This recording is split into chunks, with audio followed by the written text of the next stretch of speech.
সাধুদার মুখে এমন কথা শুনে চমকে গেল জ্যাস। হ্যাঁ বন্ধুরা, এমনটাই দেখা যাবে, তাই সম্পূর্ণ জানতে ভিডিওটিতে লাইক দেওয়া, চ্যানেলটি সাবস্ক্রাইব করে দেখতে থাকুন। গল্পের শুরুতে দেখা যাবে কৌশিকী আর স্বয়ংব কথা বলছিল। ঠিক তখনই স্বয়ংবর কাছে ফোন করে জগদ্ধাত্রী। তারপরে ফোন করলে স্বয়ংব বলতে থাকে, হ্যাঁ জগদ্ধাত্রী বলো। তখন জগদ্ধাত্রী বলতে থাকে, সাধুদা ফোন করেছিল আমাকে। তখন স্বয়ংব বলে, কেন? সাধুদা কেন ফোন করেছিল? তখন জগদ্ধাত্রী বলে, আসলে একটা সিরিয়াস কেস আছে যেখানে একজন মেয়ের মৃত্যু হয়েছে, সেটার জন্য। তখন স্বয়ংব বলে, যাই হয়ে যাক না কেন তুমি কোথাও যাবে না। তখন জগদ্ধাত্রীকে জিজ্ঞাসা করে, কে মারা গেছে, কোথায় অ্যাক্সিডেন্ট হয়েছে? তখন জগদ্ধাত্রী বলে, সেটা তো জানি না, সাধুদা যেতে বললো, মালা চ্যাটার্জি। তখন মালা চ্যাটার্জি নাম শুনে স্বয়ংব বলতে থাকে, মালা চ্যাটার্জি। তখন এই নাম শুনে কৌশিকীও চমকে যায়, আর স্বয়ংব বলতে থাকে যে এই নামটা না বড্ড শোনা শোনা মনে হচ্ছে। তখন জগদ্ধাত্রী বলতে থাকে, ও আচ্ছা, এখন সাধুদা তো যেতে বললো। তখন স্বয়ংব বলে, না জগদ্ধাত্রী, তুমি কোথাও যাবে না, আমি তোমাকে বারণ করছি, তুমি আমার পারমিশন ছাড়া, আমার কথা ছাড়া আমি না আসতে কোথাও যাবে না।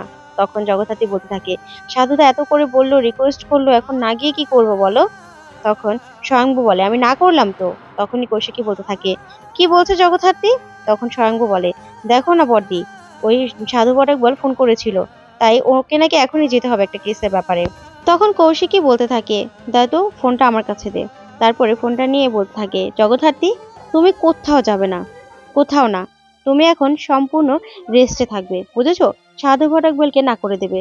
তখন জগদ্ধাত্রী বলতে থাকে, বড়দি আসলে আর্জেন্ট বলেই সাধুদা আমাকে ফোন করেছিল, আর যেতে বললো তো, এটা নাকি খুবই দরকারি একটা কেস। তখন কৌশিকী বলতে থাকে, আমি বারণ করেছি তো, তুমি কোথাও যাবে না, বুঝেছো? আমি না করেছি। তখন জগদ্ধাত্রী বলে, আচ্ছা ঠিক আছে বড়দি, আমি যাব না। তখন কৌশিকী বলতে থাকে, আর শোনো, তুমি রান্নার কাছে একদম যাবে না, তুমি সম্পূর্ণ রেস্টে থাকবে, তোমাকে আমি আগুনের কাছে যেতে বারণ করলাম। তখন জগদ্ধাত্রী বলে, আচ্ছা ঠিক আছে বড়দি।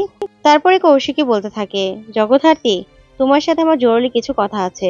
তখন জগদ্ধাত্রী বলে, কি ব্যাপারে বড়দি? তখন কৌশিকী বলে, আগে বাড়িতে আসি, তারপরে তোমার সাথে সামনাসামনি হয়ে কথা বলবো, খুবই আর্জেন্ট। তখন জগদ্ধাত্রী বলে, আচ্ছা ঠিক আছে বড়দি। তখন কৌশিকী বলে, আমি যেটা বললাম সেটা শুনবে, ঠিক আছে? তারপরে স্বয়ংব জগদ্ধাত্রীকে বলতে থাকে, জগদ্ধাত্রী তাহলে তুমি রেস্ট নাও, ঠিক আছে? তারপরে ফোন রেখে দিলে দেখা যাবে জগদ্ধাত্রী রান্না করছে, আর ওইদিকে দেখা যাবে মালা চ্যাটার্জির বাড়িতে যায় সাধু ঘটকবাল সহ সব পুরো টিম।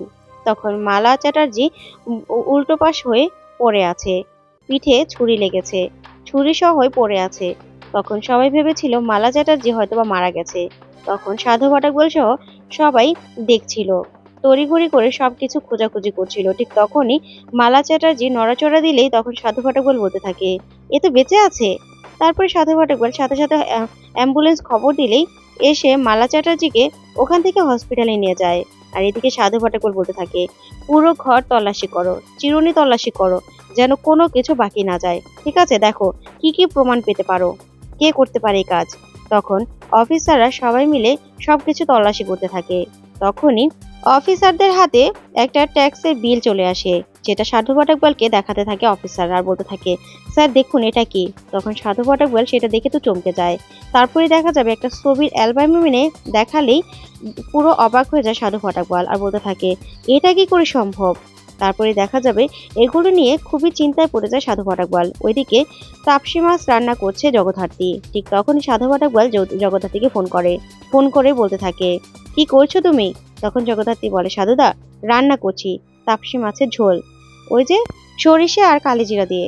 তখন সাধু ঘটকবাল বলতে থাকে, একই অঙ্গে তোমার কত রূপ, এদিকে ডিপার্টমেন্টও সামলাচ্ছ, আবার ওইদিকে রান্না করে নিজের সংসারও সামলাচ্ছ। তখন জগদ্ধাত্রী খুশি হয়ে যায়। তারপর সাধু ঘটকবাল বলতে থাকে, জ্যাস আমার জন্য রেখো তো তাপসী মাছ। তখনই জ্যাস বলতে থাকে, আচ্ছা ঠিক আছে সাধুদা। তখন সাধু ঘটকবাল বলতে থাকে, জ্যাস তোমাকে যে একবার ডিপার্টমেন্টে আসতে হবে। তখন জগদ্ধাত্রী বলে, কেন সাধুদা? তখন সাধু ঘটকবাল বলতে থাকে, ওই যে মালা চ্যাটার্জি, তার কেসটা নিয়ে, সে আহত হয়েছে। তখন জগদ্ধাত্রী বলতে থাকে, আহত হয়েছে না মারা গেছে? তখন সাধু ঘটকবাল বলে, না, নিঃশ্বাস চলছিল, এখন হসপিটালে আছে, আর তোমাকে আসতে হবে। তখন জ্যাস বলতে থাকে, আসলে সাধুদা আমি তো অ্যাপ্লিকেশন করেছিলাম, আর সেখানে তো বলে দিয়েছিলাম আমি এখন যেতে পারবো না, তাই আমাকে ছেড়ে দিন না এই কেসটা থেকে, আপনিই তো পারবেন। তখন সাধু ঘটকবাল বলতে থাকে, না তোমাকে আসতেই হবে জ্যাস। তখন জগদ্ধাত্রী বলতে থাকে, কেন সাধুদা, আমাকে কেন যেতে হবে? তখন সাধু ঘটকবাল বলে, দেখো ওখানে অনেক কিছু তথ্য পেয়ে গেছি আমরা, আর সেগুলো মুখার্জি বাড়ির সাথে জড়িত। তাই তোমাকে আসতে হবে, না হলে তোমাকে এই কেসের সাথে আমি জড়াতাম না। তখন জ্যাস এই কথা শুনে চমকে যাওয়ার বোধ থাকে, কি বলছেন আপনি সাধুদা? তখন সাধু পাঠকবল বলে হ্যাঁ। তখনই জগদ্ধাত্রী বলে আচ্ছা ঠিক আছে, আমি আসছি। এ বলে ফোন রাখলেই তখন রান্নার মধ্যে বই দিয়ে চলে আসে, আর এসে বলতে থাকে, ও তুমি ফোনে কথা বলছিলে মনে হচ্ছিল, তোমার ওই অফিসার সাধু পাঠকবলের সাথে বকবক করছিলে তাই না? তখন জগদ্ধাত্রী কিছুই বলে না। তারপরে দেখা যাবে বই দেখে বলতে থাকে, এগুলো কি রান্না করছো? তখন জগদ্ধাত্রী বলে, তাপসী মাছের ঝোল। জেঠুমনি তো খেতে অনেক পছন্দ করে, তাই তার জন্য আমি রান্না করে দিচ্ছি। তখন বৈদেহী বলে, আমার ছেলে, আমার ছেলের জন্য কি রান্না করেছো? আমার ছেলে উৎসব, ও অফিস আছে, ওর জন্য খাবার পাঠাবো। তখন জগদ্ধাত্রী বলতে থাকে, না মা, আসলে দিদি তো না করলো, বড়দি না করেছে, দেওয়া ঠিক হবে না, ক্যান্টিনে তো রান্না হচ্ছে। তখন বৈদেহী বলে, তুমি পাগল হয়ে গেছো? সেই সস্তা খাবার আমার ছেলে খাবে? মালিক হয়ে কর্মচারীদের সাথে বসে খাবে? এটা কিছুতে হতে পারে না। তখন জগদ্ধাত্রী বলে, মা এটা নিয়ে সমস্যা হবে, ঝামেলা সৃষ্টি হবে। তখন বৈদেহী বলে, চুপ করো তো, আমার ছেলের জন্য মাটন কষা আর বাসন্তী পোলাও এখনই রান্না করে দেবে। তখন জগদ্ধাত্রী বলে, না মা, আসলে বড়দি তো না করলো। তখন বৈদেহী বলে, সরো তো, তুমি না পারলে আমি রান্না করব হাত পুড়িয়ে, যাও তো, সরো সরো। তখন জগদ্ধাত্রী বলে, না আচ্ছা ঠিক আছে, আমি রান্না করে দিচ্ছি, কিন্তু এগুলো নিয়ে ঝামেলা সৃষ্টি হবে বলে দিচ্ছি আমি, বুঝতে পেরেছেন? তখন বৈদেহী বলে, সেটা আমি দেখে নেব। তখনই কৌশিকের মা চলে আসে, আর এসে বলতে থাকে, জগদ্ধাত্রী, তোমাকে না রান্নার কাছে একদম আসতে বারণ করেছি, তুমি এখন সম্পূর্ণ রেস্ট নেবে, বুঝেছো? তখন জগদ্ধাত্রী বলে, আসলে কাকিমণি, আমি না জেঠুমণির জন্য এই তাপসী মাছের ঝোলটা রান্না করে দিলাম, জেঠুমণি তো অনেক পছন্দ করে তাই না? তখন কৌশিকের মা খুব খুশি হয়ে যায়, বলে, জগদ্ধাত্রী, তুমি হলে এই পরিবারের যোগ্য বউ, তোমাকে পেয়ে আমরা খুব খুশি, বুঝেছো, খুব খুশি। ওইদিকে বৈদেহীর এই কথাগুলো শুনে ভালো লাগে না।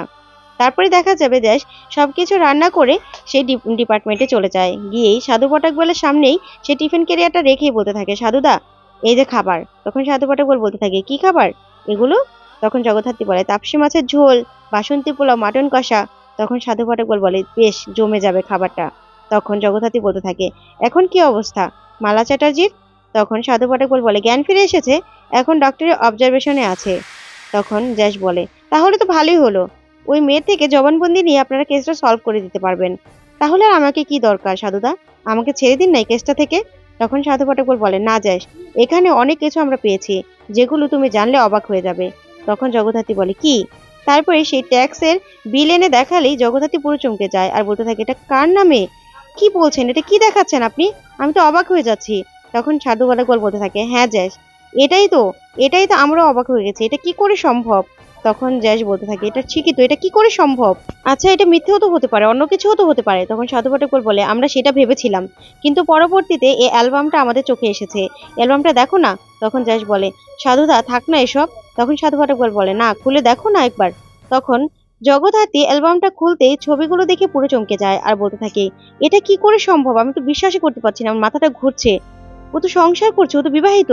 তখন সাধু পাঠকবল বলে, এটা তোমাকে সলভ করতে হবে, তোমার ঠান্ডা মাথা দিয়ে এই কেসটা তোমাকে সলভ করতে হবে। তখন জগদ্ধাত্রী অবাক হয়ে যায়, আর পুরো চমকে গিয়ে বলতে থাকে, সাধুদা, আমি তো মেনে নিতে পারছি না, এটা কি করে সম্ভব, আচ্ছা আমি ওই স্পটে যেতে চাই। তখন সাধুদা বলে, হ্যাঁ যাও, ওদেরকে নিয়ে চলে যাও।